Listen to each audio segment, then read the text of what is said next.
B'Shem Hashem na'aseh v'natzliach, Shiur Torah, Bruchim Habayim. Thank you very much for coming. Tzkei mitzvot.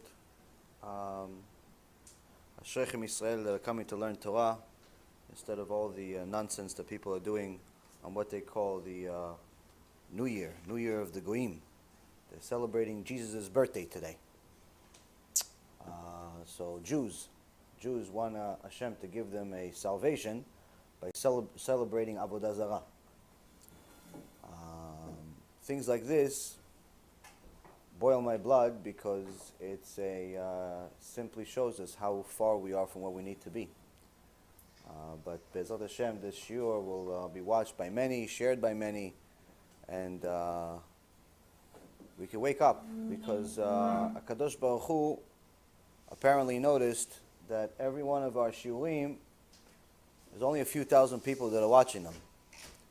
And with Baruch Hashem, many more Jews in the world, if only a few thousand Jews watch every shiur, it's going to take us 1,000,000 years to get Am Yisrael to do tshuva. So he looked at some of the other rabbis, so he sees that there's not many that are teaching emet.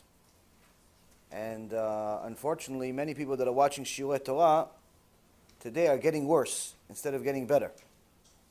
You go to all these big organizations, they have big events with big speakers, and many times that you hear the speaker, if you know Torah, you're confused.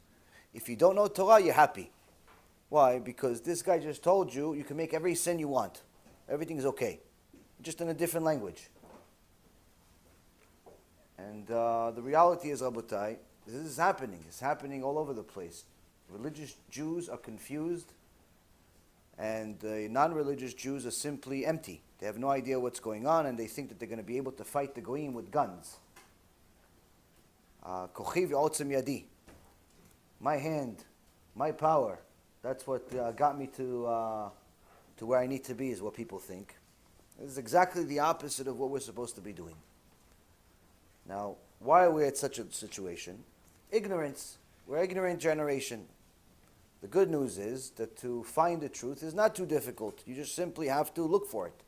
As HaKadosh Baruch Hu promised B'Sefer Dvarim in the book of Deuteronomy, that before the end of days, before the war of Gog and Magog, everyone is going to be getting a chance. If you look for me, you will find me. But only if you look for me with all of your heart and all of your soul. That's what HaKadosh Baruch Hu is pretty much telling us today. Now, since He loves us dearly, and He knows that not all of us are looking hard enough. Why? Because this Friedman character tells us that it's not such a bad thing if you're homosexual. It's not such a bad thing if you are immodest as a woman. It's not a bad thing. It's okay. Why? If you're not looking good in the streets, what good is it then? No one's going to know that you're an attractive woman. What good is it?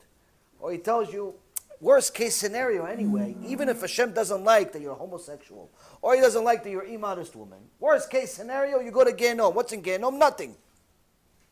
What's in Gehenom? You just don't know you're a soul. You're confused for a year.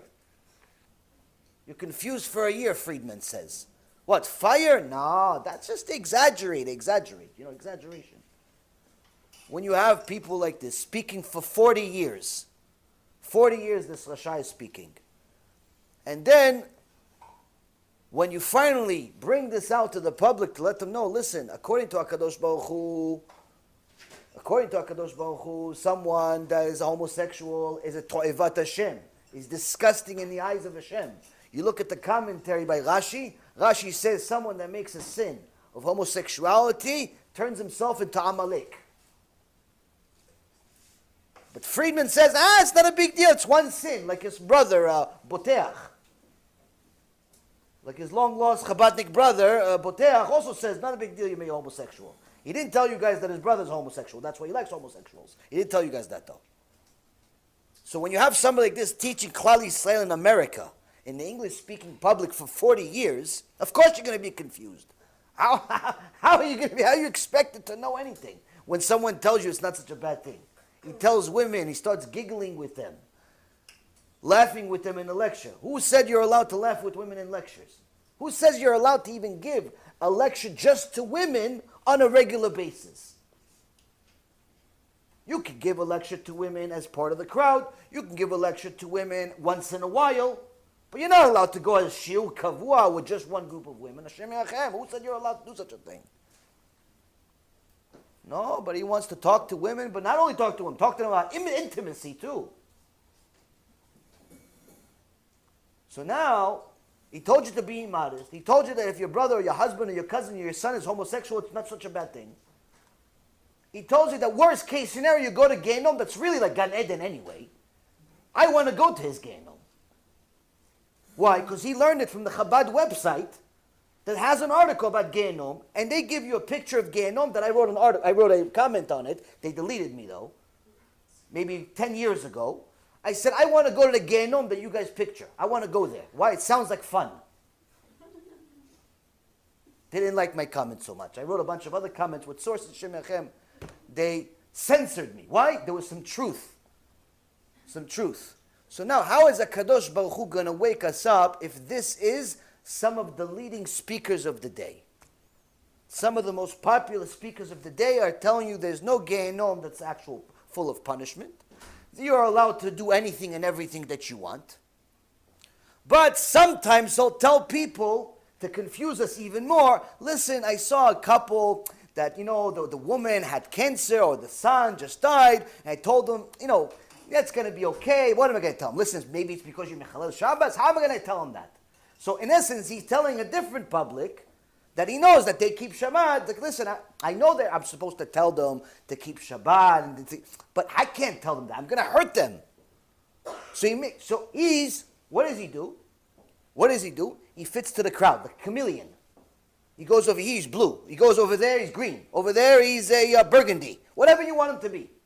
Now, if this is one of the most popular speakers, how are we going to do tshuva? How? Tell me. How are we going to do tshuva as a nation? And what? You think he's the only little one? He has a bunch of little minions. Everywhere. Now, why do I mention this today? Why am I starting on fire already today? Because as all of you perhaps know, about a week ago, we published a clip with Talmid Chacham of Avigdor Miller. Avigdor Miller was one of the Gdolei Israel. One of his Talmidim, Rav Yehuda Levin, came out, so after he saw a tiny little clip of this Meshuga Friedman about the modesty part, not even the rest of the stuff. And he came out and rebuked. Why? Because he says this is not allowed. It's not allowed to say such things to the public. You're a Machtia Rabin. You make people sin. Now, Baruch Hashem, it's been a very popular clip. Thousands of people have watched it. But if you look at the comments, not all of them are saying Chazaku Baruch. In fact, there is just as many people that claim to be confused. Why are they confused? Like, how could you say Lashon Hara about Menace Friedman? How could you do such a thing and embarrass another Jew in public? Wait, did you see the clip? Did you watch what he says? Did you understand that what he says is wrong and against the Torah? So what do they say? Oh, no, you don't understand. Wigs are allowed. What does this have to do with wigs? Did you watch the clip? Even Rav Yehuda Levin says wigs are allowed if it's halachically allowed by your Rav and it's modest and so on and so forth. He's not talking about the whole Avodah Zarah situation. He's not talking about whether wigs are allowed or not. Did anybody watch the clip and actually pay attention? No, they picked one thing. He has nothing. It has nothing to do with wigs. It has to do with the guy's a shakran. He's a liar, and he's telling people that you should be pretty much a prutza. Immodest woman in the streets, or else it's not worth it to be pretty. That's what he's saying. That's the whole clip. I can't believe I have to give commentary on this clip. People are so enamored by the giggles and the lies, they can't even pay attention to the truth. Now, Rabotai, we are in a situation that we haven't seen in 70 years, 80 years. They're killing Jews in the streets. Now, I spoke about this on Sunday, hoping that going to be some type of mercy from Shamayim, and many people are going to watch it, but apparently not enough, at least not enough to do tshuva to stop it. And they killed another Jew today. They ran him over with a car, a Jew coming out of a Bet Knesset, 60-year-old Jew. Shem Rachem. Rabotai, if we don't start changing seriously,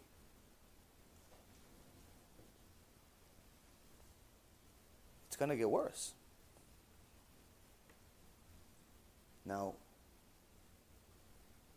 if you noticed, they're not going after the non-religious Jews. They're not going after the Zionists. They're not going after the heretics. They're not going after the Reshaim that want to go against the Torah and make everyone violate Shabbat. They're not going after them. They're going after us. They're going after people that are trying to keep the Torah and the mitzvot. That's who they're killing. That's who they're stabbing. That's who they're threatening day and night. For every killing, for every beating that we have gotten over the last couple of weeks, and since Rosh Hashanah for the last few months, I know there's been hundreds of them that we don't know about that almost happened.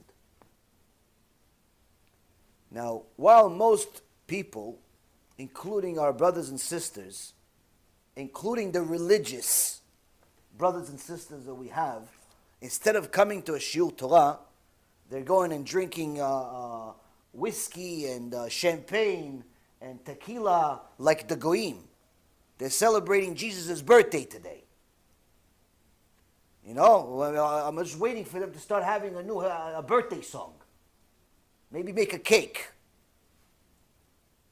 What are you celebrating? The Gregorian calendar? Gregorian calendar that's based on the death of the biggest Machtia Rabim in the history of man? The biggest heretic, the biggest kofar that ever existed. You're celebrating his birthday today? No, that was last week. It's today also. They have many birthdays. Every other day is a birthday. That's what you're celebrating? No, it's not about that. It's just having a good time. Okay, so why don't you have a good time on the yard site of Hitler? How come you don't have a good time on the yard site of Hitler? How come not? How come you don't have a yard site party for Osama bin Laden? Maybe for Saddam Hussein? Maybe Arafat? Why don't you have a yard site party for them? Call it New Year's 2. Now, while all of them are celebrating Avodah Zarah today, including their rabbis, that are bigger Reshaim than everybody else because they're supposed to know. At least the others can claim ignorance. In the next several hours,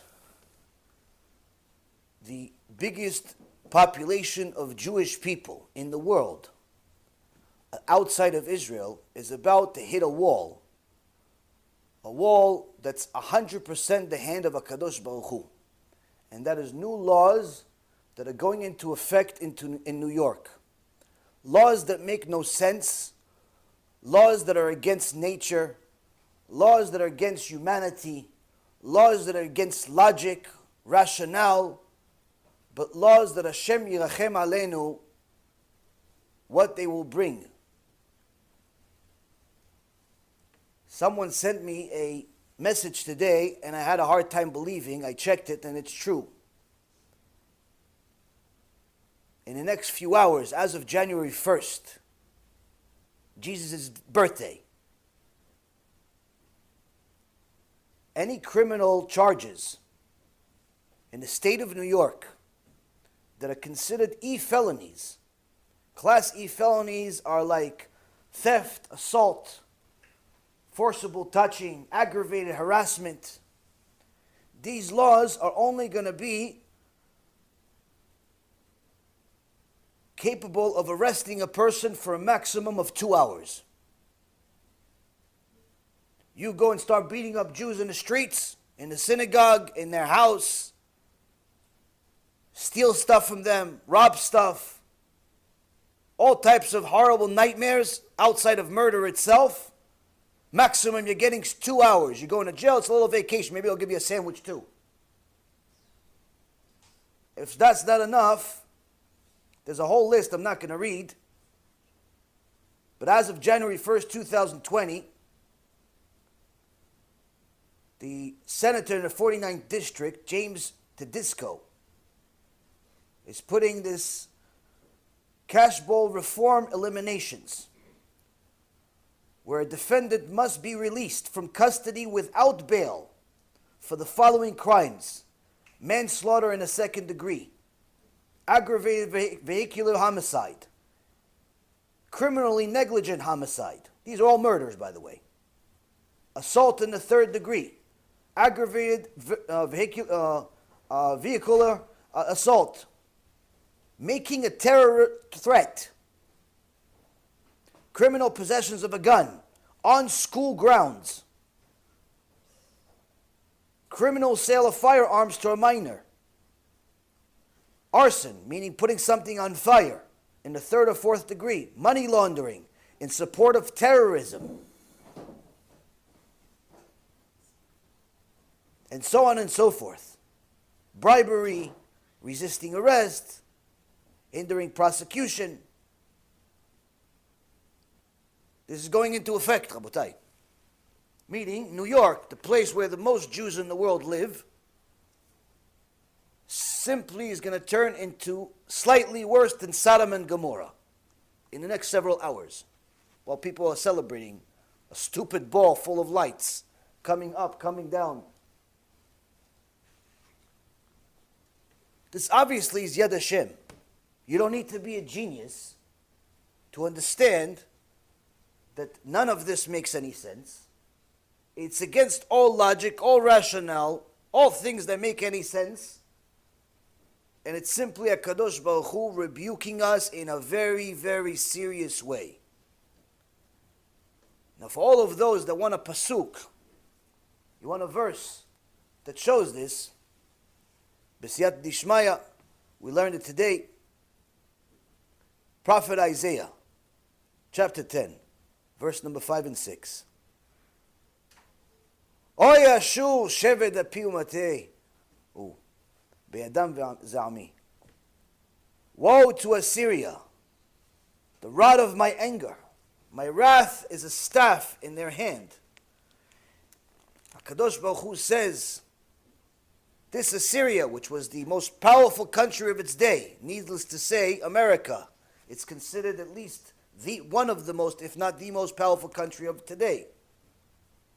HaKadosh Baruch Hu is telling us through the prophet, not about Assyria that's not relevant and doesn't exist today. The prophecy is about today, or else it wouldn't be in the Tanakh. Gemara Masechet Megillah says everything that's written in the Torah, in the Tanakh, has to do with today. What day is today? Today. Whatever today is to you, it's today. Woe unto Assyria, the rod of my anger. I'm going to use HaKadosh Baruch Hu is saying that I'm going to use Assyria as a rod to show my anger. My wrath is the staff in their hand. Even the staff that I usually direct you guys to the right places, that staff is also full of my wrath. Hashem Yirachem. Because I have to direct you to do tshuva. Who is he going to go after? Who do you think he's going to go after? You think he's going to go after the Zionists? Bibi Netanyahu and his friends? Maybe Lapid Rasha? Who do you think he's going to go after? Against the hypocritical people shall I send them. The fake religious.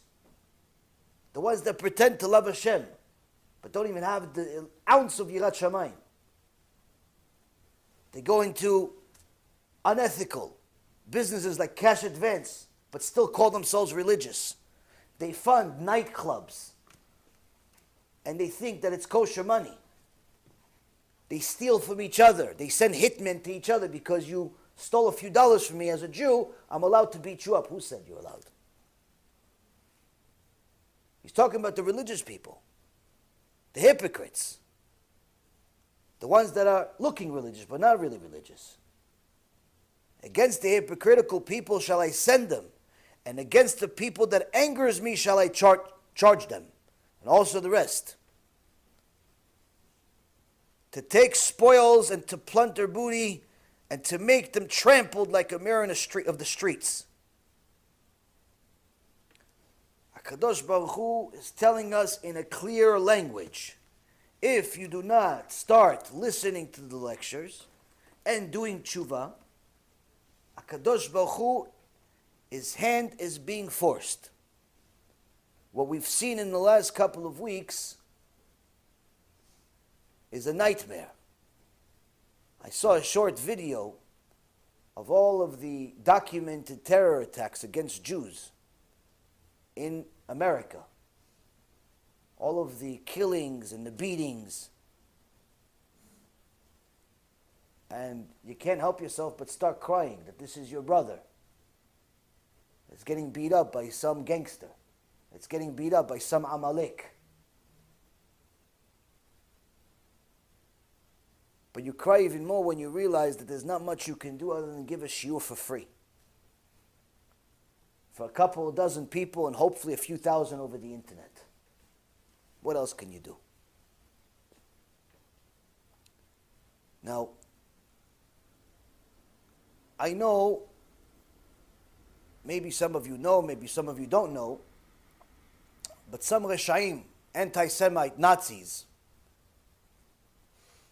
discovered some of my videos when I spoke as a rebuke against the Jewish people that are in the cash advance business.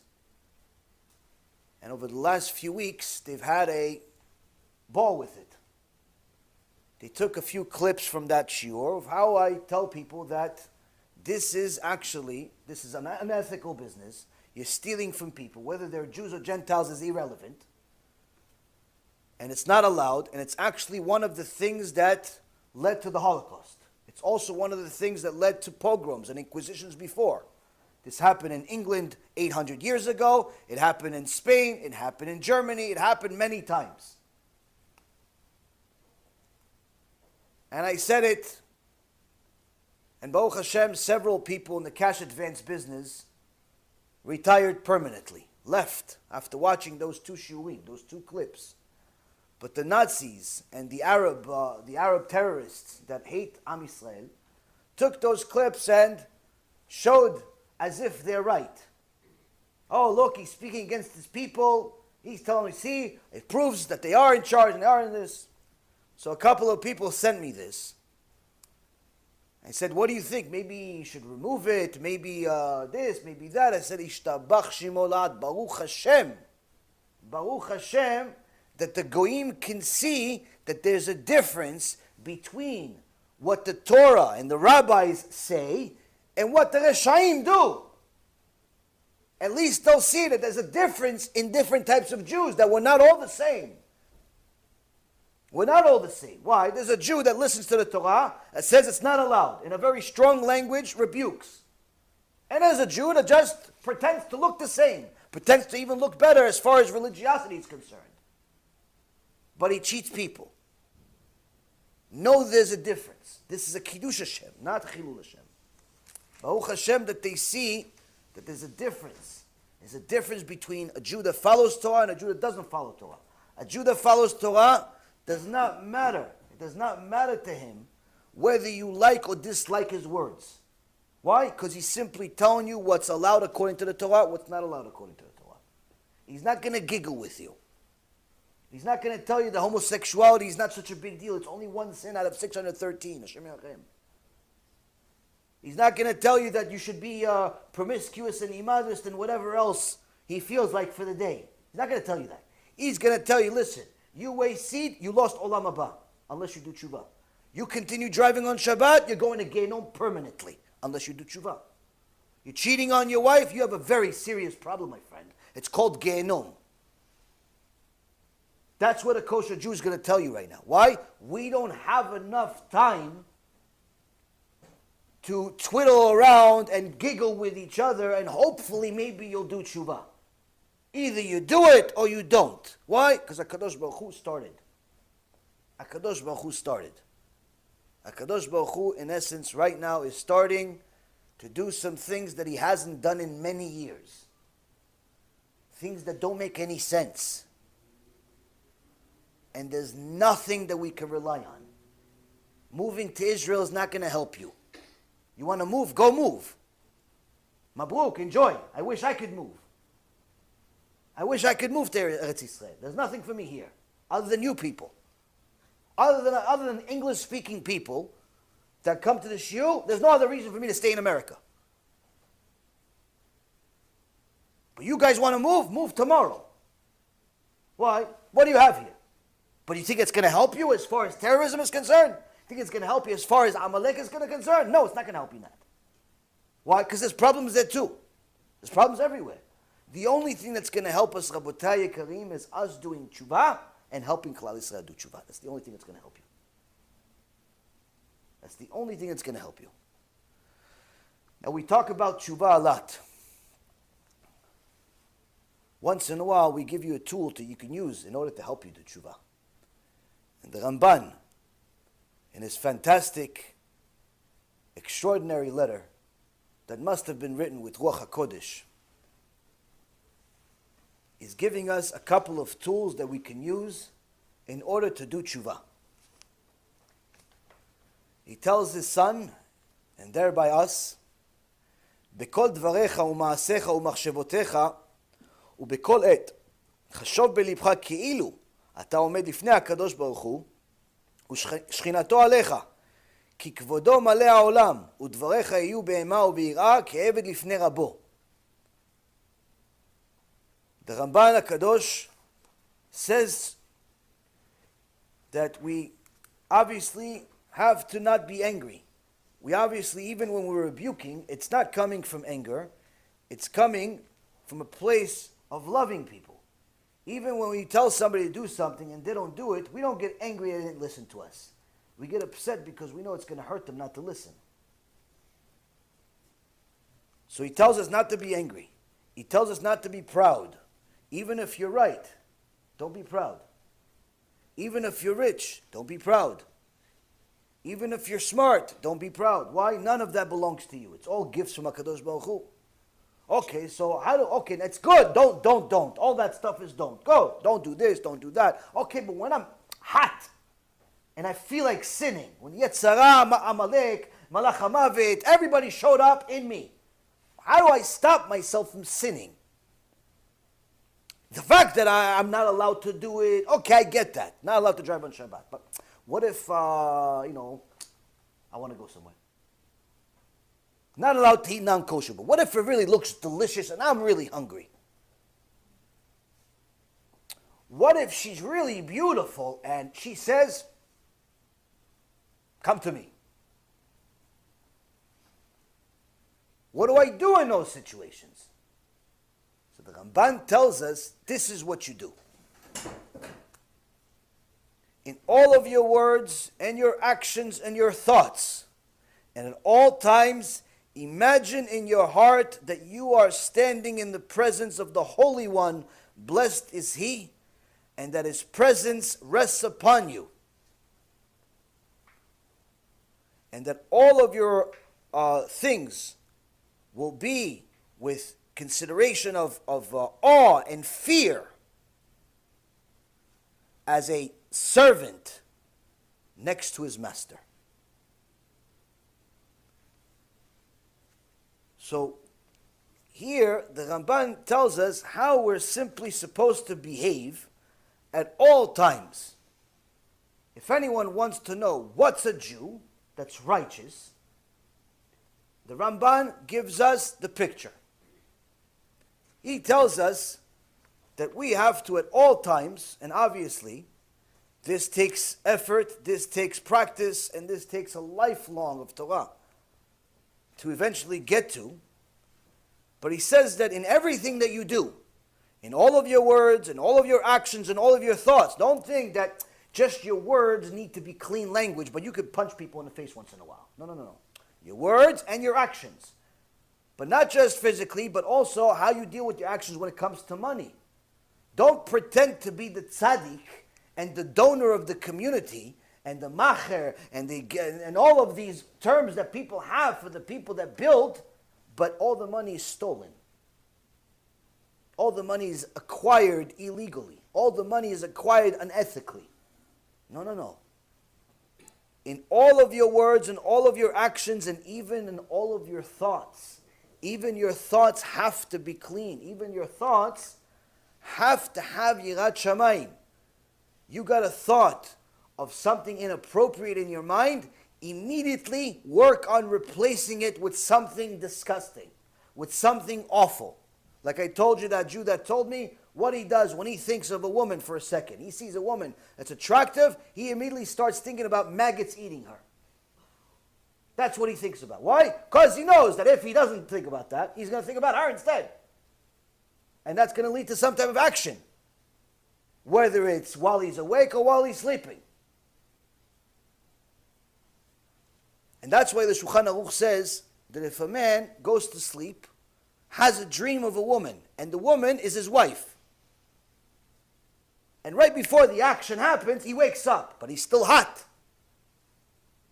His wife's right next to him, and she never says no, she loves him. Shulchan Aruch says, don't touch her. You're not allowed to touch her. Why? But she's my wife. She's not nida, she's clean, everything's good. You're not allowed to touch her so long as that thought of the woman from your dreams is still in your head. As long as you're hot. As long as you're still, don't touch her. Not allowed. Why? The woman in your dream is not your wife. She just looks like her. It's the Satan's wife, wearing a costume. You go with your wife right now, you're going to have a hell of a problem. Your thoughts have to be clean, Rabotai. How can we get our thoughts to be clean? Almost so much garbage is in our thoughts all day, every day. How do we clean our thoughts? Only way you can clean your thoughts is learning Torah either from the books or watching clean shiurim. Not of some pervert that tells you all types of nasty things. Clean shiurim. If the speaker looks like a non-Jewish supermodel, you're not allowed to watch him. If he starts telling you the rules of the goyim, he starts telling you about how it's okay to be homosexual, and it's okay to be promiscuous, it's okay to be everything. Or like our friend Dror Kasuto, that says, listen, if you want to go learn Torah, but you want to get a little weed a little bit, and it's good for you, go for it.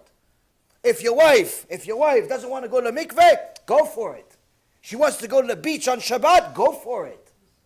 Dror Kasuto, the Chassid. Dror Kasuto, Mekubal. You listen to these shiurim, it is destroying your neshamot. It's destroying your neshamot. You go to a Beit Knesset and the speaker, the rabbi over there, allows Christians to come every weekend, like our friend Goldberg and Company from Boca Raton. Brings Christians to the shul on a regular basis. Like it's a big kavod. He's honoring them. Because he's on the board of directors with them for 8-pack and this pack and all types of packs. And gets a lot of money from them. There's no other way you could afford a $3-4 million house in Boca Raton as a rabbi. You don't get that in rabbi salary. Rabbi salary, maybe you can get a little shack in comparison. But if your rabbi brings Christians to your shul, missionaries especially, guess what, Rabotai? You listen to everything he says. Even if he's reading the Ramchal to you, even if he's reading Parashat Shavua to you, he's destroying your neshama with every single word. The Gemara in Masechet Moed Katan says somebody that has such acts, such horrible midot, it's a sin to listen to him, like eating pork. You listen to them because you like their jokes. You listen to them because you like their and all that stuff. Okay, don't worry about it. One day you're going to wake up and you're going to go cheat on your wife. You're going to cheat on your husband. You're going to cheat on the Kadosh Baruch Hu. Why? You were religious until now. What happened? You listened to Shulim every day. Your neshama, little by little, became rotten. Because you allowed rotten speakers into it. Because the Ramban here says that your thoughts have to be clean. How do you get your thoughts to be clean if you're constantly listening to unclean people? How? You're buying Shmuley Botech's books, Hashem Yirachem. You're supporting a Machtia Rabim. You're supporting Amalek himself. You think this is going to help your neshama? Give you protection for your kids? Every other house has kids going off the derech, Hashem Yachem. What do you think? This is a coincidence? No, it's the internet. Plenty of people use the internet and did tshuva because of the internet. Didn't go and do the other things. Plenty of people use the internet for good things. How come your kid only uses it for bad things? How come your husband and wife only use it for bad things? How come? There's a reason. So now, Rabotai, the Ramban tells us that his presence, a person has to understand that HaKadosh Baruch Hu's presence is upon you. Because his glory fills the world, he's everywhere. And you have to speak with reverence and awe, like a servant who stands in the presence of his master. Now, here, the Ramban gives us tool number one. Now, we already knew before today that we have to have Yirat Shamayim. But the Ramban tells us how. He tells us it all has to do with what you bring into your mind, your thoughts, your imagination. He says, imagine in your heart that you are standing in the presence of the Holy One. Meaning that HaKadosh Baruch Hu gave you an imagination. Not just to invent new tools, not just to build new things and make movies and make money and do marketing. Your imagination, your thoughts were not created just for that. That's actually an extra benefit. The number one reason of why you have an imagination is to serve HaKadosh Baruch Hu. That's why you have an imagination. So how do you use your imagination? The Ramban tells us use your imagination in order to improve your tshuva, in order to improve your avodat Hashem. Now, in the time of Rabbi Yosef Karo, Alav Shalom, 500 years ago, the level of Torah that existed in the world at that time was something out of this world. The Kedusha that Rabbi Yosef Karo reached is something that is hard for people to understand today. It sounds like fairy tales. Now, Rabbi Yosef Karo had a side from the Shulchan Aruch, the main body of law that all Jews comply with if they want to be righteous. This Shulchan Aruch took mainly the Rambam and put it into halacha for day to day. So all of the halachic books that you see today are always going to mention the Shulchan Aruch says this. This is the halacha lemase. This is what we do. And the books that are in today are going to show you how to apply this halacha from the Shulchan Aruch to your car, to your house, to your this, to your that. Today. What he did 500 years ago was something out of this world because he made it in such a way that was easily accessible, easily understandable by simply anyone of that time. Now, to reach such a merit, you had to be a very holy person. One of the samples of how holy he was, what level he reached, is what we learned from a sefer that he wrote, which was his journal, called Magid Mesharim. This was his personal journal that was discovered later on, which was his conversations between him and his chavruta, his study buddy. Who was his study buddy? An angel. An angel every single day came down from Shamayim. Hey, Rabbi Yosef Karo, how are you? Okay, you ready to study? Let's go. Today, well, the closest we get to an angel is a sticker. We get a sticker we buy from the store for the kids. You put it on your notebook. That's what you get. What angels we have? Angel, we can't even spell in English. But why? Because we think it's angel. We're not even sure. Angel. What angel? Rabbi Yosef Karo, our grandfather, has an angel's chavruta. and you have this book, it's only in Hebrew, and you have this sefer, it tells you the conversation between them. Angel comes to Rabbi Yosef Karo and tells him one day,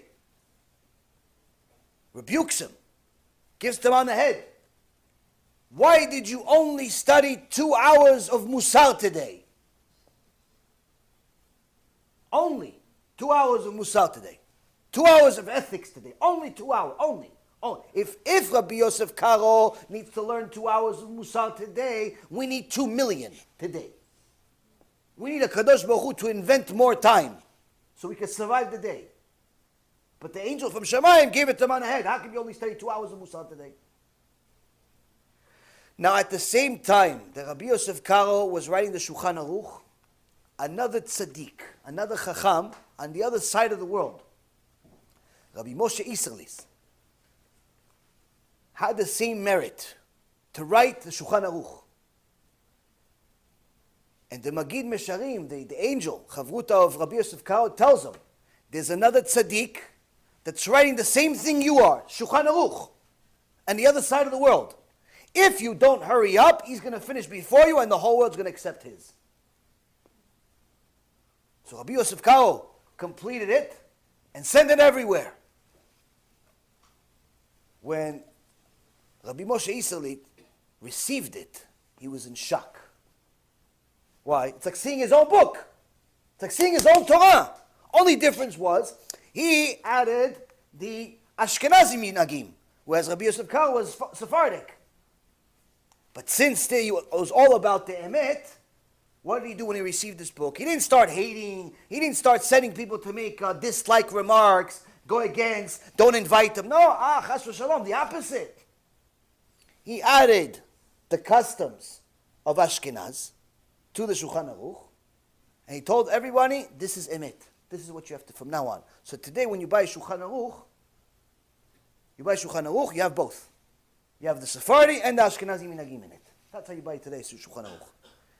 I'm not sure if there's a Shulchan Aruch in English, but quite frankly, for most people, unless you're a serious Talmid Chacham, there are easier books to learn halacha from. For example, for Sfaradim, it's Yalkut Yosef has become very popular and very, very good. I myself learned from it. It's a very easy language, and you simply understand yes or no. You understand yes or no, so, and why. Because most of the time, if you're not going to spend 10, 20 hours a day learning, you're not going to have the time to understand how they got to this halakha and so on. You just need to know allowed or not allowed. So, this Rabbi Moshe Isserlis was a huge, giant chacham, big tzaddik, was also very rich. Now, in his own commentary to the Shulchan Aruch, his own commentary, how he starts the Shulchan Aruch, how the Shulchan Aruch starts. You go to Shulchan Aruch, this is what you're going to see. Before the halachot, this is what he writes exactly. And the Rambam, in Moreh Nevuchim, chapter 3, I believe it's section 52, writes the same thing. He writes the pasuk, Shiviti Hashem lenegdi tamid. I have set Hashem before me at all times, which is a pasuk from Psalm 16, verse number 8. And he writes, this principle is the fundamental theme underlying Torah observance and all the lofty accomplishments of the righteous. We do not sit, move, or conduct ourselves when we are at home the same way as we would in the presence of a king. Although we speak as we please when we are with our relatives, we don't act freely when we are in royal audience. All the more so should we be careful when we take to heart that we are constantly in the presence of the mightiest of kings, the Holy One, blessed is He. He carefully observes our every action, as it is written in Jeremiah 23:24.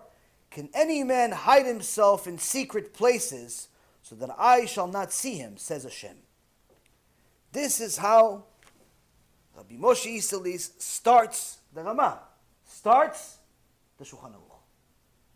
He says, before you read any of the halachot, and this is accepted among Klal Yisrael, start this one, that's one. This is accepted among all of Am Yisrael. Before you read any halacha, before you read the Shulchan Aruch, before you learn how to go to the bathroom and how to say Netilat Yadayim and how to eat and how to say a blessing, how this, how that, before you do anything, know this: HaKadosh Baruch Hu is watching everything you do. There is no such thing as a big law and a small law. There's no such thing as this is important, this is not important.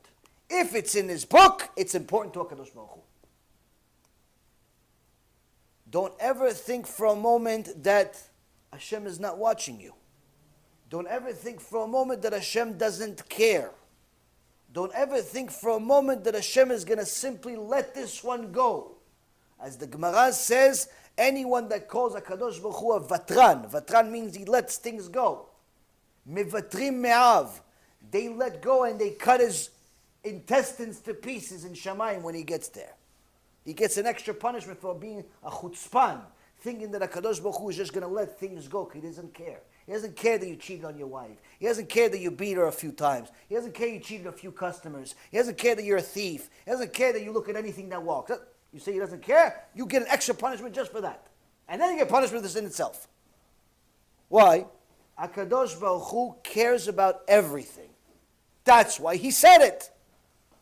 That's why He said it. This, Rabotai, is how the Shulchan Aruch starts. Before you even learn how to wash your hands the right way. Before you learn how to keep Shabbat. Is the food always going to be cold because I'm not allowed to use fire? No, you're allowed to heat the food, but the heat has to be a kosher type of heat. For today, it's called a plata. You put a hot plate. Before Shabbat, you put the food on top of it, as long as the food is not liquid. No problem, heat it as much as you want, as long as it's ready already. You're not cooking it, you're just heating it. But if it's soup, for example, you could put it on the plata before Shabbat. The soup, before Shabbat, you put it on the plata. But the second you want the soup to feed it, you take the pot out, you feed everybody food, but then you're not allowed to put the pot back. Why? Because you're not allowed to reheat and recook this soup because it's majority liquid. But if it's a chulent, or if it's some type of beef or something like that where the majority is solids, you can eat the food and eat hot food. If you don't know halachot Shabbat, what's going to happen to you? You're going to eat cold food all the time. Because you're not going to know that fire on Shabbat is not no fire is allowed ever, is that there is a certain type of fire that is allowed. It's a kosher type of fire, what's called hot plate. Same thing with lights. You're allowed to have lights on Shabbat. People that don't know halachot Shabbat think they have to live in darkness. No, you're allowed. Just as long as it's lit before Shabbat, you leave it on. You don't turn it off. The point is, Rabotai, if a person learns the Shulchan Aruch and all of these laws, it's good. But the Shulchan Aruch says something even before. Even before you learn any of these laws, you could learn the entire Shulchan Aruch by heart. But if you don't have the understanding that HaKadosh Baruch Hu is watching every single thing that you're doing, the whole thing is going to waste. Now, when a person knows that someone is watching, automatically a person becomes embarrassed. And that shame that a person has when he knows that people are watching him is actually very, very good. Because a person now is going to take responsibility for his actions. And that's why the Gemara in Masechet Yevamot, page 79a, says that whoever is shy will not easily come to sin. But whoever has no shame proves that his forefathers did not stand in Mount Sinai. Meaning, if you're not a shy person, you're just one of these gasim, you just do every your business in the streets. Whatever your business is, whether it's with your wife, your girlfriend, your boyfriend, your whatever you are, you go to Mitzad HaGa'ava, the gay pride parade. You go to the bathroom in the middle of the street. You act like the bathroom in the streets. You do whatever you want in the streets, no problem. No, you're probably not connected to Moshe Rabbeinu, Avraham, Yitzhak, Yaakov, no way. Gemara says it. Something's wrong with you. You're probably the Amalek, the fake converts that came. You're probably those. No way. Shame, Rabotai, is one of the three most important qualities of a Jew. As the Gemara says in the same place, three things distinguish the nation of Israel from all of the nations. The fact that we're shy, compassionate, and kind. And whoever doesn't display these three traits, whoever displays these traits surely is a descendant of Avraham Avinu. Now sometimes you're going to see these traits in the goyim. You're going to see a kind goy. You're going to see a goy that's shy. You're going to see a goy that is a very nice person, very compassionate. You're going to see it. It's not necessarily exclusive to have these traits in Jews, but it's exclusive that if you're a righteous Jew, this stuff is automatic to you. You don't have to work on being compassionate. You see that there's a little baby crying, it bothers you. You see someone homeless in the streets, it bothers you. You don't have to think about it twice. You see someone's in need, immediately you come out of your pocket. It's not like you're thinking, can I afford it, can't afford it. No, it's the you give first, think later. Generosity comes natural to you. Compassion on people, doesn't matter if they're Jews or not, comes natural to you. But also being ashamed of doing wrong also comes natural to you. If we are at a point where we've lost our sense of shame, unfortunately, Rabotai, we are at a position where we are putting ourselves at risk, a very big risk. And I'll give you a few examples. You see, sometimes people ask questions. How come the Arabs, many of which hate us, some like us, but many, many, many hate us, and one is dead? How come HaKadosh Baruch Hu blessed them with so much money?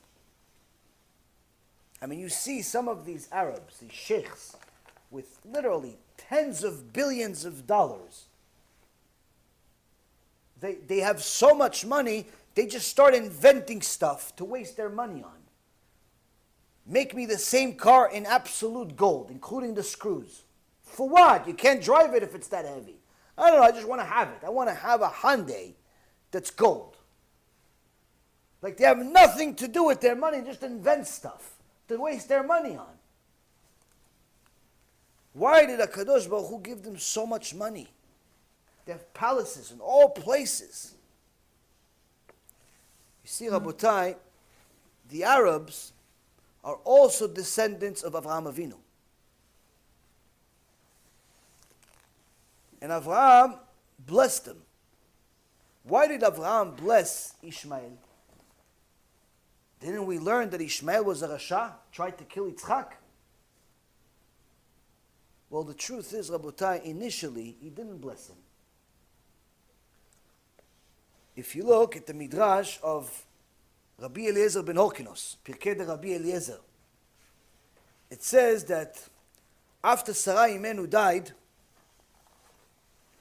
Avraham remarried Hagar, the mother of Ishmael.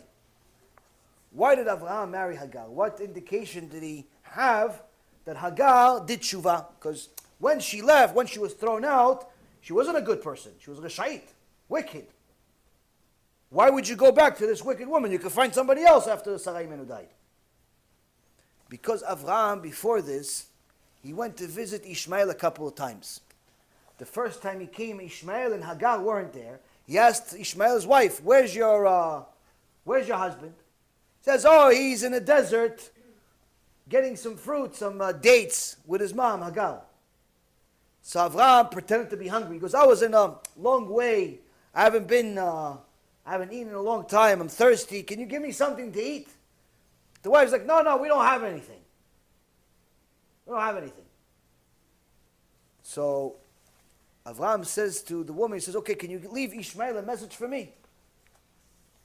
Tell him that the doorposts of his house are not steady. It's not good for him. It's not healthy for him.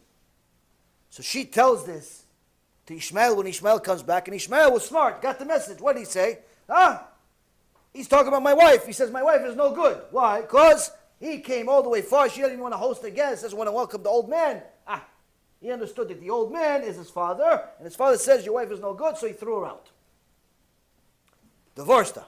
Found another wife. He married one of Hagar's family members, and made sure this is a good wife. And years later, Avraham Avinu came back to visit Ishmael, and the same thing happened.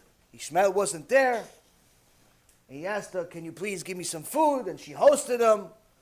And he told her, okay, tell Ishmael that he's going to be blessed, that he'll be blessed and he'll be very, very fruitful, and so on and so forth. So Ishmael got the message that Avraham Avinu gave him a blessing. So Avraham gave him a blessing. A blessing of what? A blessing of parnasah. So all of this money that the Arabs have is what? Because Ishmael was a good host and also had a good wife. Now, still, Rabotai, why does this affect us today? This affects us today because that also gave Avraham a sign that Hagar, the mother of Ishmael, also did tshuva, also improved herself. So he brought her back after Sarai Imenu died, and she's called in the Torah in Sefer Bereshit, chapter 25, verse number 1. It says that Avraham again took a wife whose name was Keturah. Keturah is Hagar. Why is she called Keturah? Keturah after the Ketoret, the incense offering. Her actions, her tshuva was so beautiful that it was like a beautiful smell of the Ketoret. And he married her and he had children with her. And he gave them many presents of supernatural forces. That's why a lot of the ancient Arabs and even today had literally the black magic of the world starts from there. He gave all of the things that he got from the wars, Avraham got from the wars, he gave it to her children. Now, the same Pirkei de Rabbi Eliezer says the following, that Hagar did tshuva, she was very modest, and therefore Avraham married her and blessed the kids that they had together. What was her reward? This is her reward. The descendants of Ishmael will do 15 things to conquer Eretz Yisrael in the end of times. 1. They will measure the land and appraise the amount of property tax the owner must pay. They'll take control of the land. Shem Yerachem. They will turn cemeteries into garbage dumps and resting places in order to humiliate and offend people. Before the end of times, the Arabs are going to take control over Eretz Yisrael, Hashem Yerachem Aleinu, and these are some of the things they're going to do. As you noticed, Arabs love to go to Jewish cemeteries and desecrating them. This is part of the end of times. This is part of the reward. For Hagar. They will force the people to prepare construction sites for government buildings. They'll, in essence, enslave part of us, make us do things. Corruption will increase. As you noticed, a lot of the corruption that's in the Israeli government is by the Arabs, but nobody does anything. The upright people, the tzaddikim, will be persecuted. The observance of the Torah will be prohibited. Sin will increase in Israel. For the Jews will be compelled to go against the Torah. Silk will be adulterated with wool. Paper and pen will wither, making it impossible to write down all of the lies and the bribery and the violence that they're doing. The currency will be cancelled, invalidated, causing huge losses for anyone that has cash. Devastated cities will be rebuilt, roads will be cleared. They'll plant gardens and fruit groves. They'll reconstruct the breaches of the wall of the Bet HaMikdash. and they will erect a Muslim house of worship on the site of the sanctuary of the Bet HaMikdash. Last I checked, they already did that one. Why did they get such a huge amount of reward before Mashiach comes? One reason. And one reason only. Hagar did tshuva, and she was a modest woman. Such is the reward for modesty, whether you're Jew or Gentile. Not modest like some of these fake people today. Some of these Muslims are really fake. They're modest in front of people, but then if they go on the plane, they go to France, they look like prostitutes. They take off the whole tent that they live in, and they look like Shem Yachem. They look like Paris people. No, I'm talking about real modest people. Even if you're a non-Jew, you get rewarded for it. Now, what do you get if you're modest as a Jew? Gemara, Masechet Yoma, has a fantastic story of one of the greatest Jewish women that ever lived. A woman named Kimchit. Masechet Yoma, page 47a and b, says the Rabbi started in a Berita, Shiv'a banim ayula Kimchit. Kimchit, a woman, a Jewish woman, had 7 sons. And all of them served in a position of the Kohen Gadol in the Bet HaMikdash. All 7 sons served as Kohen Gadol in the Bet HaMikdash at one point or another. And she lived to see all of this. Now I thought initially, oh, wait, why is she so, why is it so good? If she's the mother of 7 kids, and all of them are Kohen Gadol, then you can't have more than one Kohen Gadol at a time. So that means that all of this happened after she died. Best, she saw the first one, Kohen Gadol, and then he died. She saw the second one, Kohen Gadol, then he died, and she saw the third one, Kohen Gadol, because you replaced them. So what kind of greatness is this, that you're seeing your kids die every year? Who wants to see this? No. She lived to see all 7 of our sons as Kohanim Gadolim. Not because they died. Why? Because the Kohen Gadol had to be pure. And Hashem structured it in such a way. He wanted to give this righteous woman a reward to see something no one's ever seen before. All the kids serve as Kohen Gadol at least once. How? The Kohen Gadol on Yom Kippur had an emergency meeting with the Arabs. Emergency meeting to protect Am Yisrael on Yom Kippur. So he had to go. Now when the Arab was talking to him, a little bit of spit went from his mouth onto the Kohen Gadol. That makes him tameh. He's not allowed to be Kohen Gadol anymore. So he did the job the first night of Yom Kippur, but he had to replace himself. So the replacement Kohen was his brother. And this happened every year for several years until all 7 brothers served as Kohen Gadol. Such is the precision of the reward of HaKadosh Baruch Hu when HaKadosh Baruch Hu wants to give a nice Jewish woman something. He'll show you all of your kids getting to greatness. Now the Gemara says why? Why did she get such a thing? What? She did Birkat HaMazon extra long? She prayed 8 times a day. What did she do? So the rabbis themselves came to Kimchit and asked her, what did you do to have such merit? And she says, Miyamai lo ra'u korot beti kal asarai. Says, in all of my days, the beams, the walls of my house did not see the braids of my hair. All the days of my life, I covered my hair with a mitpachat. To such an extent that even when I would change the mitpachat, change it, I want a different color, I want to fix it, whatever it is, she arranged to have something cover her with something, a bed sheet, and she would do it under the bed sheet.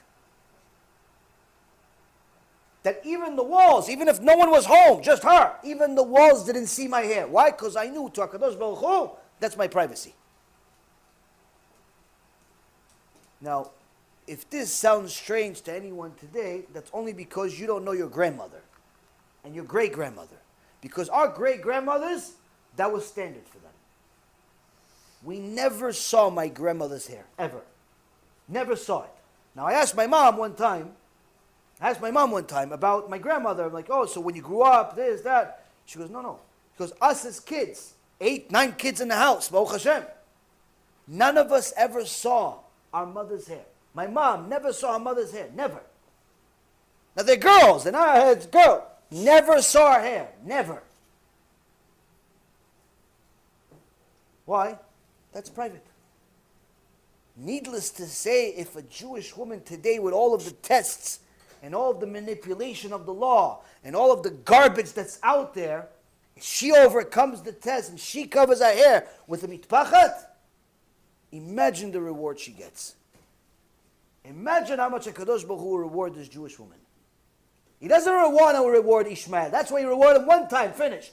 You're going to get a reward in this world, but that's it. After that, I'm finished with you. But it still exists, this reward for what Hagar did 4,000 years ago. Imagine what we get if we do it today. Now, how could a Jewish woman overcome all of the tests? Throw out the wig, throw out all of this false ideology, and take on the minhagim and the behavior and the laws of our grandparents. How? Only way is if you understand that HaKadosh Baruch Hu is watching you at all times.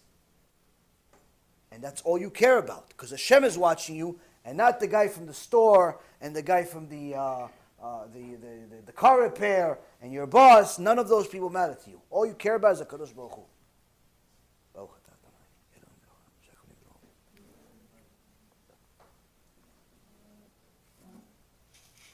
Now, we see, Rabotai, that when a woman is shy, ashamed of sinning, ashamed of awful behavior, when a man is shy, ashamed of awful behavior that's against the Torah, HaKadosh Baruch Hu treats them differently than he treats everybody else. He gives them rewards that no one else gets. So the question is, what happened to us during the times of the destruction of the Beit HaMikdash? What happened during the Inquisition, the Holocaust? Whether it's the Holocaust of 80 years ago or it's the Holocaust of 2,000 years ago. It's the same thing.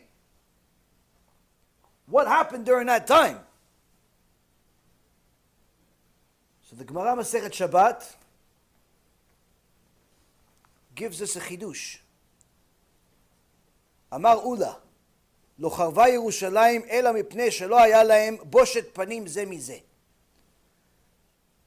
Ula said that Jerusalem was destroyed only because they had no shame for each other. People started walking around immodestly. People started doing their business in the streets, kissing, hugging each other. Like people like rabbis today, like Goldberg and company. He kisses his wife or hugs his wife and puts the picture on Facebook. He forgot that there's a law in the Shulchan Aruch that says that a man is not allowed to show affection to a woman in public. It's completely forbidden. And if he doesn't want to listen to Shulchan Aruch, he could also go to Kitzur Shulchan Aruch. And it says the same thing. Now, when we made these mistakes and we showed affection in public, when women started walking around with high heels, when immodesty simply became the style of the day, Kadosh Baruch Hu says, oh, I'm going to destroy the Beit HaMikdash. But then we should say, wait a minute, hold on a second. Okay, so the women weren't modest. Okay, so the guys weren't modest. Okay, we get that. But where were the rabbis during all of this? Don't we have rabbis? We have big rabbis. Why don't they start telling people, hey, listen, put some clothes on. Hey, stop with this, stop with that. Let's get some rabbis to do something. Got big rabbis in the world. So the Gemara continues. Gemara continues and it says,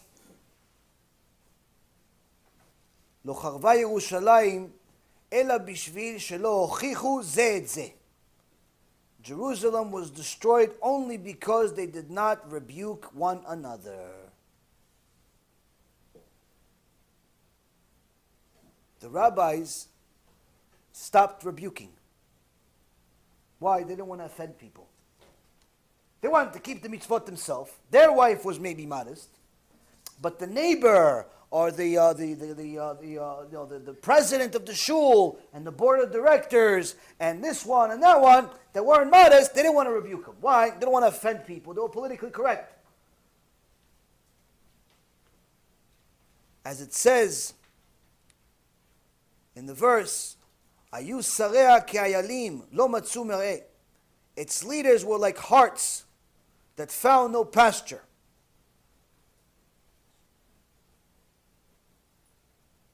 So did the Israel, just like a ayal, just like a hart walks in and buries his head in the tail of one another, meaning he's up the tuchus of his neck, of his body. He says, the Gemara says, so did the Israelites of that generation bury their faces in the ground to avoid seeing the wrongdoing around them. They were kissing the butts of the rich people. Kind of sounds familiar. Doesn't sound like it was just written today, like Yaron Reuven or something.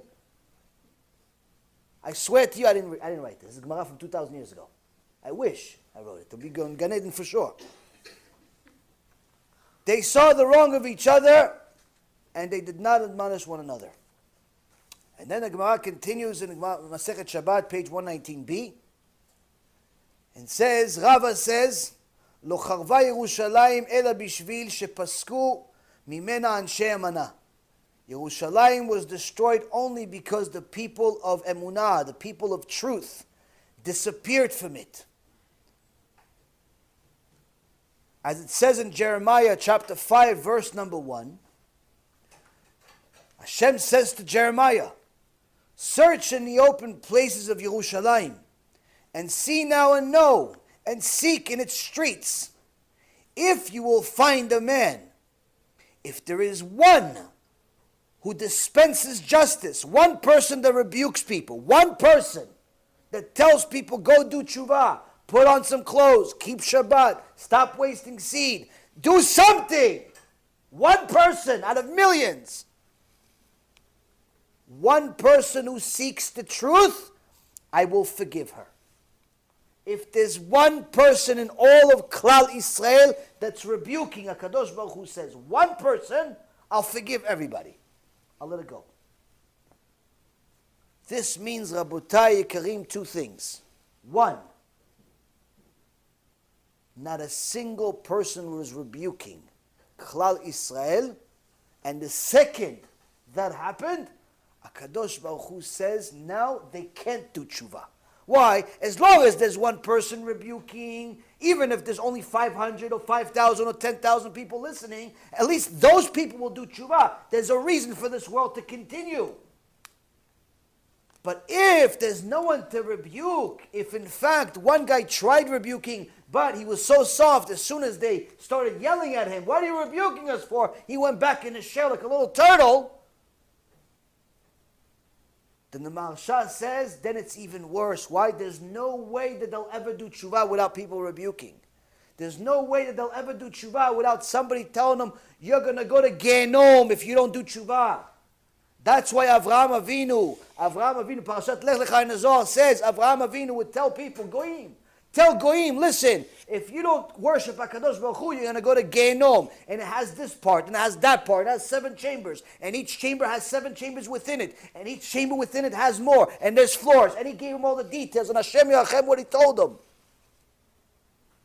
What do you think? He made the whole world do tshuva. What do you think? He gave them gummy bears. What do you guys told him? He told them, well, listen, you could be a homosexual. They did tshuva because of that. Avraham Avinu told them about Gehenom.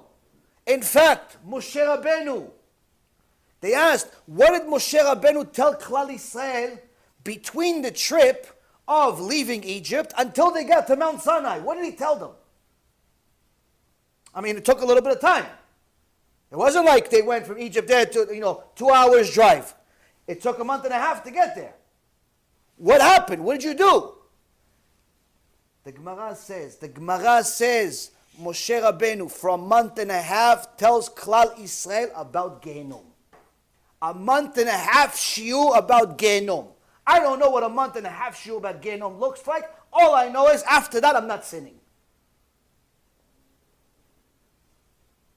A month and a half shiur about Gehenom, Rabotai.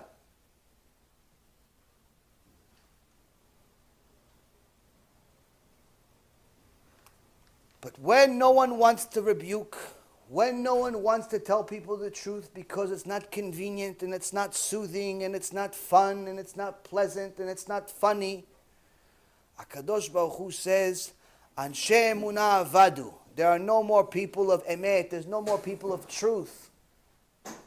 There's no more people that are going to help Klal Yisrael, my children, do tshuva. That means I have to get involved. I have to force them to do tshuva. And when Hashem forces Klal Yisrael to do tshuva, it hurts. He sends a government that all of a sudden hates Jews. Yesterday you liked us, today you don't like us. What happened? What, do we offend you? What do we do? Why are you passing all of these laws? You're letting these criminals out of jail 2 hours after. Some of these people that made the crimes last week, they left jail the same day. The woman that beat up the Jewish girl in the subway in New York, within a couple of hours they released her from prison. She's in the streets. This is a psychotic woman. She should be in a mental institution. If you saw the video of what she did and how she acted, this woman is psycho. She shouldn't be allowed in the streets. Shouldn't be allowed against people. Even I think the jailmates, the cellmates, were probably in danger from that woman. But she's out. She's doing whatever she wants. How could this happen? That's because HaKadosh Baruch Hu, Rabotai, is calling our names. He's calling our names. If we do not do tshuva, we're putting ourselves at risk. Now, what are people going to say? Say, okay, fine, I know I need to do tshuva, I know Gehenom, all that, fine, but how does that fit with the Ramban? The Ramban is saying you have to use your imagination and understand what punishment looks like in the eyes of HaKadosh Baruch Hu and what it's going to look like for you after HaKadosh Baruch Hu uncovers himself to you. And he tells you what he feels about that sin you made with that girl, that sin you made with that guy, that sin you made with that thing. Now,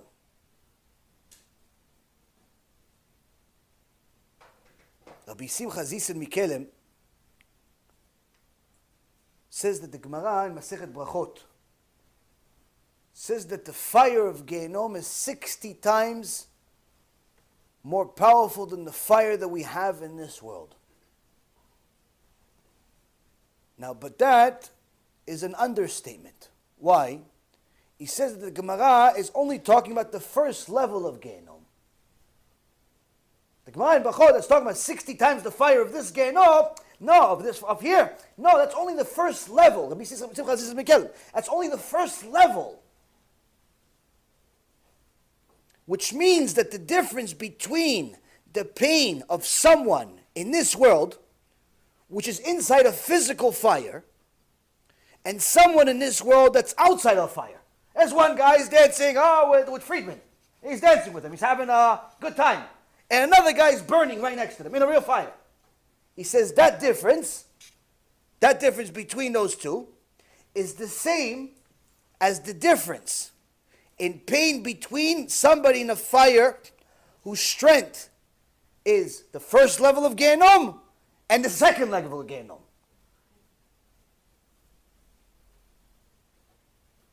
Meaning that the fire of the first level, the 60 times worse than this world, that's not the most powerful. That's just the beginning stages.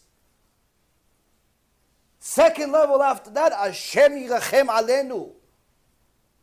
He says, you want to do tshuva? Imagine that. Imagine that. That's what the Ramban says. The Ramban says, you want to do tshuva, the next time the girl comes up to you and she wants to kiss you, and you know you're not allowed because she's not your wife. The next time that boy wants to hug you, and you know you're not allowed because he's not your husband.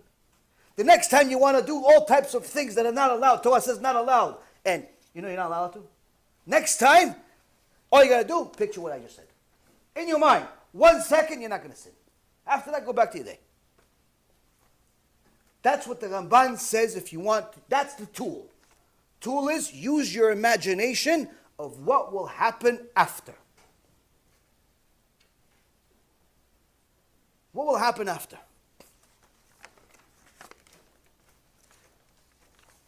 This, Rabotai,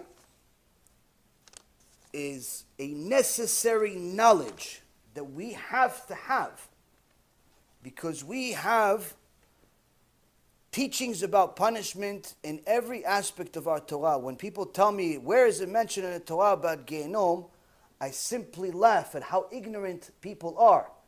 Gehenom is taught about in everything from the Chumash all the way to your Sidur. Your Sidur, every day in prayer, in Shachrit, you mention a Mishnah in Pirkei Avot by Rabbi Yehuda ben Tema, who says, Az panim la-Gehenom, the arrogant, the brazen face, goes to Gehenom. But the Bosh Panim, the shy, goes to Gan Eden. Ala Bokir, you just woke up, Gehenom. Why? It's just Shachrit. I'm praying to HaKadosh Baruch Hu. I showed up to shul. Why you tell me about Gehenom? I showed just Gan Eden. No. You need to know about Gehenom even during your prayer. Why? In case you don't have kavanah. In case you're thinking about baseball instead of HaKadosh Baruch Hu. In case you don't really want to be here. In case this, in case that, in case you forget that HaKadosh Baruch Hu is also outside of the Beit Knesset. The thought of reward and punishment, Rabotai Yekarim, must be in a Jewish mind at all times. But it doesn't mean you need to get depressed. It doesn't mean you need to have a mentality that always thinks about bad things. You have to understand that there's also good in the world, and there's even good in the difficulties that we experience. And that's why the Ramban says, always think of HaKadosh Baruch Hu at all times as if you are a servant in front of his master. Why a servant? Why didn't he say as a son next to his father? Why didn't he say as like a friend next to his friend, or an employee next to his boss? Why a servant, a slave, next to his master? Because the Ramban is trying to tell us, if you want to have complete connection to HaKadosh Baruch Hu, don't ask for anything. You could pray for stuff, no problem. But don't ask for, if I do this, Hashem, you do this for me. Don't do things because you're going to get a reward. Serve your master because he is your master, because you have to. Don't keep Shabbat because it's going to give you more parnasah. Keep Shabbat because Hashem said so. Don't protect your bleed because you want more money now. He's going to give you more parnasah. No. Protect your bleed because you're going to go to Gehenom if you don't.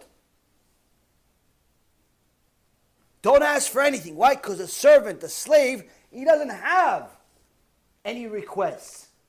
What does a slave do? A slave works day and night. A slave is someone that has no free choice whatsoever, to the extent that if his master wakes him up at 3 o'clock in the morning and says, make me a coffee with 1.5 sugar, but make sure not to burn the water. What does a slave do? Yes, master. Yes, master. No, I'm tired.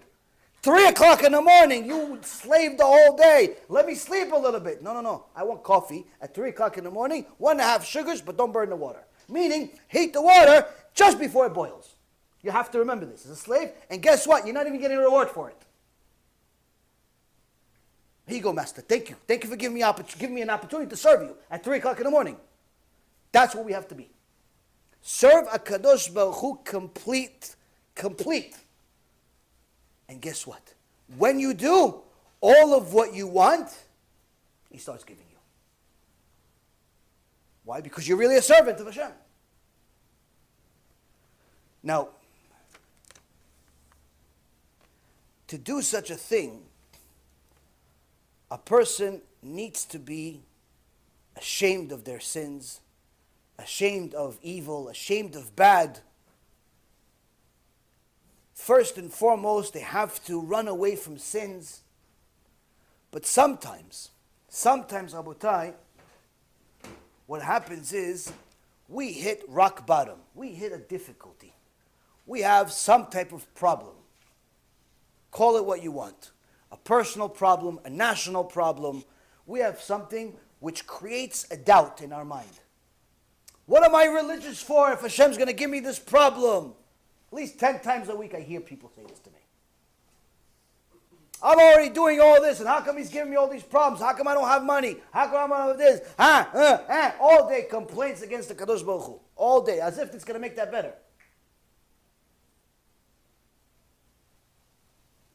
Now, can anyone here tell me, with a legitimate, seriousness, that your problems are bigger than anyone that was in the Holocaust? Does anyone have more problems than someone that went into the Holocaust? Probably not. No one's crazy enough to say yes, right? Oh, Yishtabach Shemo. Okay, so you guys are all normal. Okay. Now, the Mashgiach, Rabbi Gedalia Eisner, Alav Shalom, he was in the Holocaust. And Baruch Hashem, he survived the Holocaust.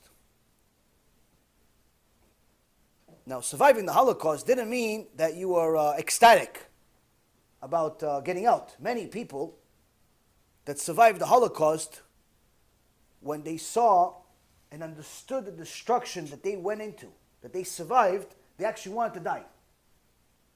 When they went back home and they saw that there's no home, when they realized that all of their kids died, their spouse died, their parents died, everybody died that they know, when they realize they have nothing, there's no money, there's no house, there's no nothing, there's no job, there's nothing. And on top of it, they're sick. And on top of it, they don't have anywhere to go. Many people lost their mind. Shem Yachem. So surviving wasn't exactly a celebratory thing for a lot of people. Unless you were already surviving during the Holocaust, meaning you were already glued to HaKadosh Baruch Hu inside the Holocaust. So when the Mashgiach, Rav Eisner, survived the Holocaust physically, spiritually speaking, nothing changed. He was glued to Hashem the whole time. When he saw that there were some people going into a depression, or some people that were like walking dead, and worst of it all, some people becoming kufrim, going against the Torah, he spoke up. He saw a guy go against the Torah. He says, what's with you? You used to be religious. You went to yeshiva together. What happened to you? Because now, listen, Kvod Harav, me and Hashem, I don't know. It's not for me. Why not? Because listen, look what he put me through. I went to the Holocaust, my wife, my kids, my this, my that, everything died. I don't understand Hashem, what He does. I can't do it. He goes, so wait, who taught you this kfirah that you're saying? That you have to understand Hashem in order to serve Him. Who taught you this? Who's your rabbi? Hitler? Hitler's your rabbi? Because I don't remember, we went to the same yeshiva, I don't remember any rabbi teaching me this. So you must have learned this from your rabbi, from Hitler. He says, and if you are already going to say things in the name of your rabbi Hitler, since he just died, you should say, Areni kaparat mishkavo. When your rabbi dies, you're supposed to say the first year that he's dead, like, Zichronah Livacha, Zechet Tzadik, all that stuff. So you say, Areni mishkavat zichro, which is, all of his sins, may they be on me. Why? Because you love your rabbi so much, may all of his sins be on me. He's your rabbi, he taught you this kfirah, that you need to understand Hashem in order to serve Him. The guy was shocked. Rabbi Eisner says, let me tell you something. I'm going to give you an analogy. He says, if you step on someone while you're walking, you step on someone's foot, accident, what do? Oh, I'm sorry, oh, my bad, I'm sorry, whatever expression you have, depends where you are in the world, and I'm sorry, right? It's an accident. Accident. Somebody steps on you, even if you're like an angry gremlin type of person, And hey, watch this. Okay, but you're not going to lose it. A guy says, I'm sorry, finished. But if somebody walks up to you with a bat and so, and starts beating you, and breaks the arms and the legs and hits you, and finally turns you around, he sees your face, he goes, oh no, it's the wrong guy. Oh, my bad, I'm sorry, man, I'm sorry. You going to accept his apology? Ma pitom, who's going to accept this crazy person's apology? It's not a mistake, you're sick. Something's wrong with you. What's the matter with you? What's the matter with you? Well, I'm sorry. You almost killed me. There was almost nobody to say I'm sorry to. Rav Eisner says, you see, with Hashem, there's no such thing. Where do we learn it from? He says we have a Tehillim. In Tehillim, David HaMelech gives us one of the most important lessons that a Jew must have in order to think that HaKadosh Baruch Hu is here at all times, watching everything, caring about everything, and I want him to. In Tehillim number 92, which you actually say in your prayer every day, it says, in Tehillim number 92, verse 14, 15, and 16, it says, planted in the house of Hashem is the courtyards of our God, they will flourish. Meaning the people that learn His Torah, the people that are in the yeshivot and the Bet Midrash, those are the people that will flourish. They will still be fruitful in old age, vigorous and fresh they will be, to declare Hashem is just, my rock in whom there is no wrong. Ki yashar Adonai tzuri velo avlata bo. So David HaMelech says these tzaddikim that learn Torah day and night, they're going to flourish, they're going to get great, and what's the climax? The end of the Tehillim, the climax of all of these blessings, these tzaddikim that learn Torah day and night, these amazing people, they're going to get to such a high level that they're going to praise Hashem with the highest form of praise you can possibly have. What is this praise? Hashem doesn't make mistakes. He's yashar, he's straight, he doesn't make mistakes. Now between you and I, since when do you give somebody a compliment about what they don't do? Like, oh yeah, I have such a good wife, she doesn't cheat on me. That's a compliment? Oh, my husband is great. He doesn't cheat on me. He doesn't beat me. He's a fantastic husband. He never beat me once. I accept that. Oh, no, but he's a good husband though. He's good.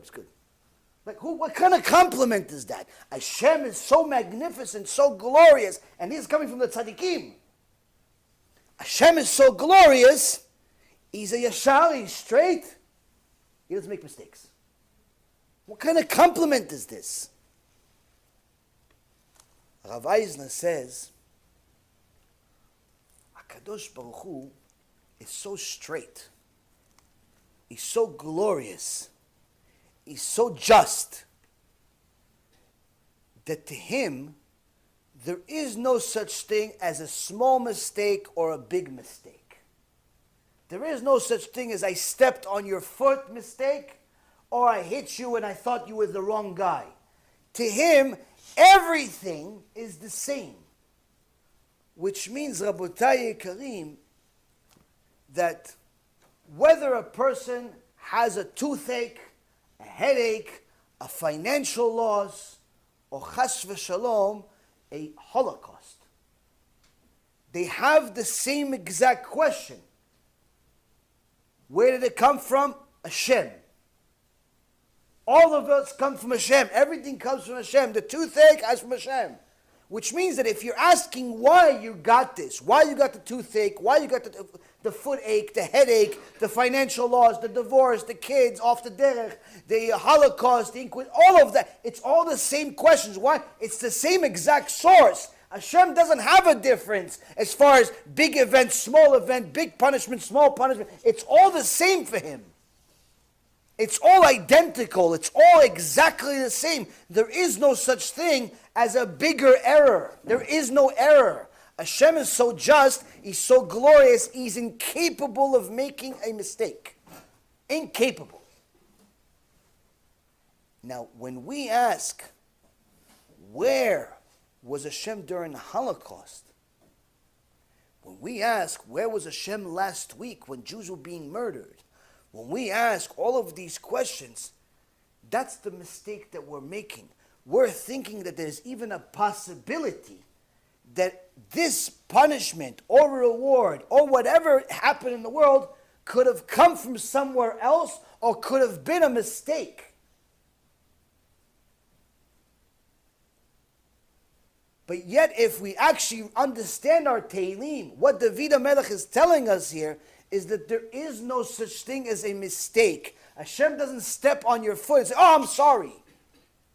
There's no such thing as Hashem gives a person cancer. Oh, no, you're the wrong guy. No, it's the same thing. It is no such thing as a mistake when HaKadosh Baruch Hu is involved. But that also means if HaKadosh Baruch Hu said in the Torah, a mechalel Shabbat, mot yumat, he's going to die. And on top of it, he's going to go to Gehenom forever if he doesn't do tshuva. That also means he didn't make a mistake. He's not going to change the Torah 3,000 years later. If he said it 3,000 years ago, that means it's relevant today. If he said you're not allowed to waste seed 3,000 years ago, that means it's still relevant today. If he said you have to be modest 3,000 years ago, that means it's relevant today. There is no such thing as change when it comes to Hashem. And that's why one of the 13 principles of faith, Rabotai, is that the Torah will never change because Hashem doesn't change. There's no such thing as today it's different. There's no such thing as today it's different. Oh, in that generation, there's no such thing as that generation. The same Torah we've had 3,000 years ago is a Torah that's applicable today. Same thing. Now, Rav Eisner says to the Kofer, he says, you know what your mistake is? Your mistake is that you're trying to understand Hashem like a human being. Even though Hashem says, Machshevotai lo machshevotechem. My thoughts are not like your thoughts. I don't rationalize things like you do. I don't think like you do. You're incapable of understanding the whole picture. But when you try to understand the whole picture, you know what your flaw is? Your entire self, even if you're the biggest genius in the world, the most you can actually analyze is what's in front of you and possibly what's one step removed. That's it. Whereas Hashem sees everything from the beginning of time to the end of time, all at the same time. Something that's even incapable for us to understand. Now, Rav Eisner gives him an example. He says, let's see. You like coffee? You make coffee? Okay, so let's make coffee. What do you do to make coffee? You get hot water. You got nice hot water. Used to be, sweet water. Okay. What do? You take this brown powder and puts it in. And one of the guys that doesn't know what coffee is says, what are you doing, you idiot? You just ruined the water. The water was perfectly tasty. You put bitter coffee in it. What's the matter with you? Now it's black and ugly.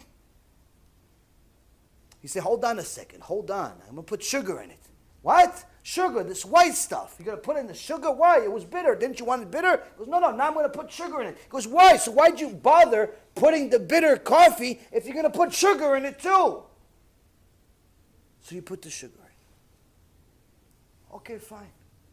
What are you doing now? Whoa, hey, what are you doing? Why are you going to the fridge? I got to get milk. Milk. Why are you going to get milk? It's going to ruin it. You take the milk, you put it in. He goes, you just turned the whole thing brownish, whitish. What's the matter with you? If you wanted it white, just drink the milk. Why'd you put it in the coffee? He goes, listen, I want Nescafe. Leave me alone. The guy that's watching you, why are you not paying attention to him? Why are you not paying attention to him? He's your friend, he's your buddy, he's your son, he's your daughter, he's your something. Why not? Because all he's doing is analyzing the picture that's in front of him. He looks at water, he thinks, okay, that's all that exists. He looks at the suffering that exists now, the good that exists now, whatever that exists now, and he thinks that's it. He thinks, oh, good times, water, it's good, it's clear, it's great. And then this black shows up. It's like, oh, this depression's never going to end. There's bad times. I'm unemployed. I don't have any money. I'm alone. I'm this. I'm sick. Okay, buddy, it's not going to be like this forever. Once in a while, Hashem sends you some sugar. Gives you a little bit of a job, this, that. Oh, okay, so it's going to get better? Yeah. But all of a sudden it becomes fantastic. Now it's, wow, the whole thing is finished. Now the whole coffee's finished. You have the milk in there too. The problem is, Rabotai, that we try to look at our life with our own eyes, but thinking that we're God. We analyze our life in a way that we think that we know what's going on and what's going to happen. And that's the reason why people get so anxious. That's why people get so depressed. And that's why people make such big mistakes. Because they think that whatever is happening is permanent. Guy makes a lot of money, he starts spending all of it like it's going out of style. Like it's going to be expired. Because he's assuming he's always going to make a lot of money. Little does he know that 6 months later he's not going to have even a bathroom to pee in.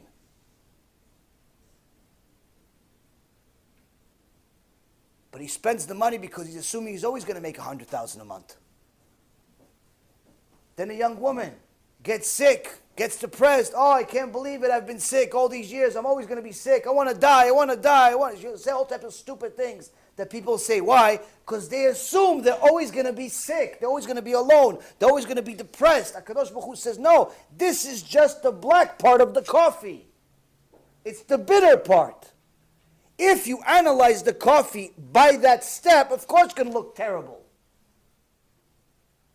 Just have some patience. Have some patience. Every step of the coffee doesn't make any sense. But Rabbi says that's just like our life. You see, Rabotai, in the beginning, you have the water and you make it hot. But then, in the end, you bring cold milk. Opposite. In the beginning, you have the water that's clear, but then you bring the coffee that's dark. In the beginning, you put the coffee that's bitter, but then you put the sugar to make it sweet. Every single step of the coffee is like a step of our life. The job of a kosher Jew is to know that no matter if your day, your week, or your year is dark or light, sweet or bitter, beginning or end, no matter what, you still do the same blessing, she'akol niya midvaro. That everything is from HaKadosh Baruch Hu. This is the lesson that Rav Eisner told a Holocaust survivor that made him do tshuva. Made the person do tshuva on the spot. Why? Because he knew that I can't ask questions about Hashem and understanding Him only about the bad. Because there's also good. There's also before. There's also after. A person must understand that in order for us to get close to HaKadosh Baruch Hu like we're supposed to, we must know that everything is from Him. Everything is from Him, even if we don't understand it. In fact, especially when we don't understand it. In last week's, so 2 weeks ago's parasha, we saw that Yosef HaTzadik made a huge mitzvah. What was the mitzvah? Mitzvah is Yosef was a slave in a very important Egyptian's house, Potiphar. And his wife was one of the most beautiful women in history. And not only is she beautiful, not only is she powerful, but she likes him too. And she says to him, come Yosef, I'll be your new girlfriend. Yosef says no, he overcomes a test that none of us could even dream about overcoming. What does he get in return? Jail for 10 years. That's what he gets. Now you can say, no, but in the end, forget the end. What does he get immediately after he overcomes a test that no human being on earth before or after can overcome? If there was some, it would be written about them. What does he get? He goes to jail for 10 years. Ends up being 12 because of his own mistake. But nonetheless, what does he get for overcoming the greatest thing that everyone's ever done? Jail. That's what he gets. So from the looks of it, it looks like black coffee. It looks black. It looks terrible. It looks awful. Why? Hey, listen, I just did a big mitzvah. You're sending me to jail, Hashem? No, come on. I gotta. Where's the complaints department? Where can I send an email with a complaint? I just passed a big test. You're sending me to jail. You're supposed to send me to Gan Eden. You're supposed to send me to, I don't know, to some beach or something, resort. At the very least, give me a vacation. What are you sending me to, some hole in the wall?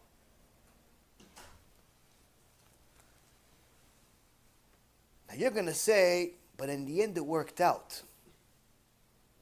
What you don't understand is what happened in between. You see, Egypt had a law.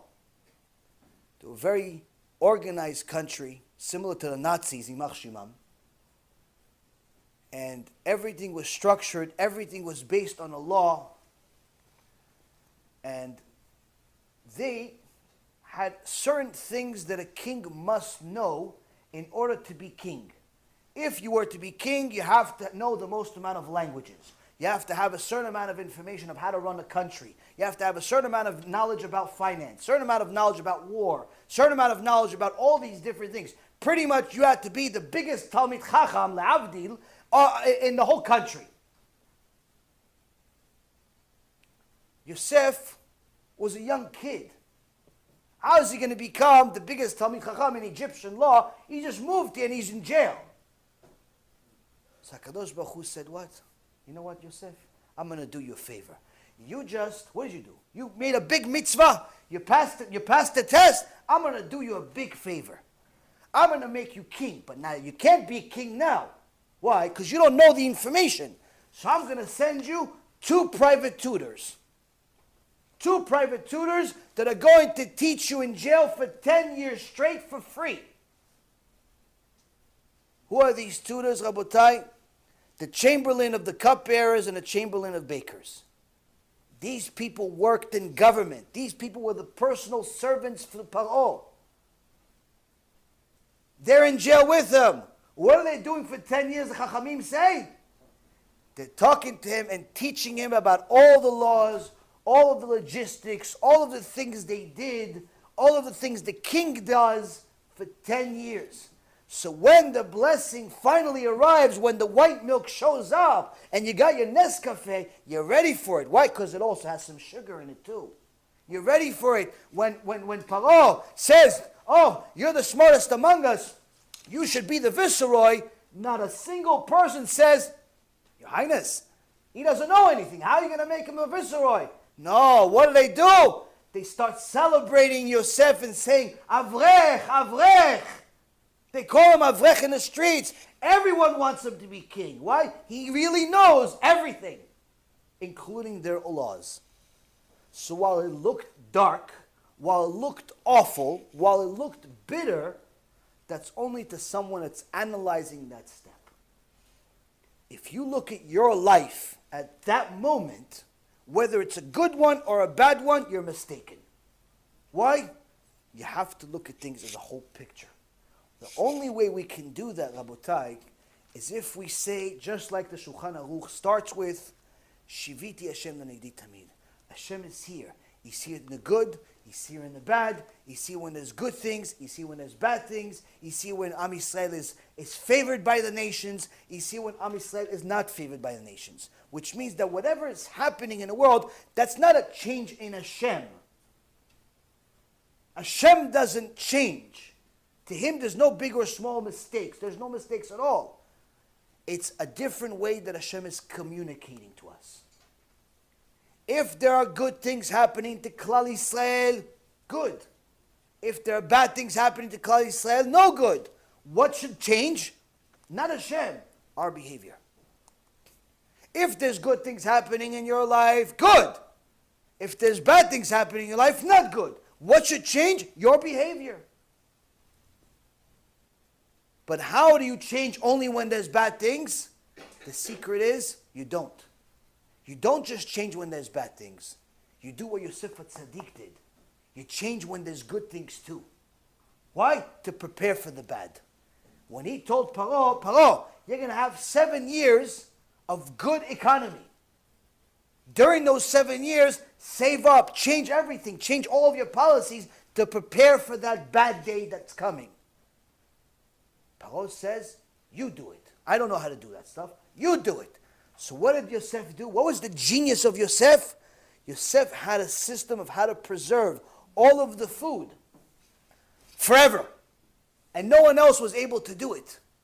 So during a time they had a surplus, they had a lot of extras, Yosef was putting all the extras, instead of spoiling it, spending it, wasting it, what did he do? He put it in different reserves. So when times were bad, he was the only one prepared in the entire world. So the entire world, from all 4 corners of the world, people came to Egypt because they knew that Egypt is the only place that has food thanks to Yosef. Why? Because he prepared during the good times. He didn't wait for bad times in order to change. That's one of the other things we learned from Yosef Rabotai. Don't wait for bad times to do tshuva. Do tshuva when there's good times too. If it's bad times, it's needless to say you have to do tshuva. If it's bad times, it's needless to say you have to change your actions. Because the fact that you're in bad times obviously shows that what happened yesterday wasn't good enough. That's what the Ramban is telling us in his letter, that if you first and foremost realize that HaKadosh Baruch Hu is watching you at all times and use your imagination to serve Him, you will not only succeed in staying away from sin because you're afraid of the visuals that we discussed today, the Gehinom and the punishment, but even more so, you'll be able to use your imagination to understand that whatever you're seeing in the world, whether it's good or bad, it's only a step in the grand scheme of things. It's only the white or the black or the sugar or the water part of the coffee. And no matter what it is, we still always say the same blessing, Shakol niya midvaro, that everything is from Him. This, Rabotai, is one of the most critical lessons that we can learn, especially now when things don't look so good for our nation, and sometimes many of us personally. Everything is from Him.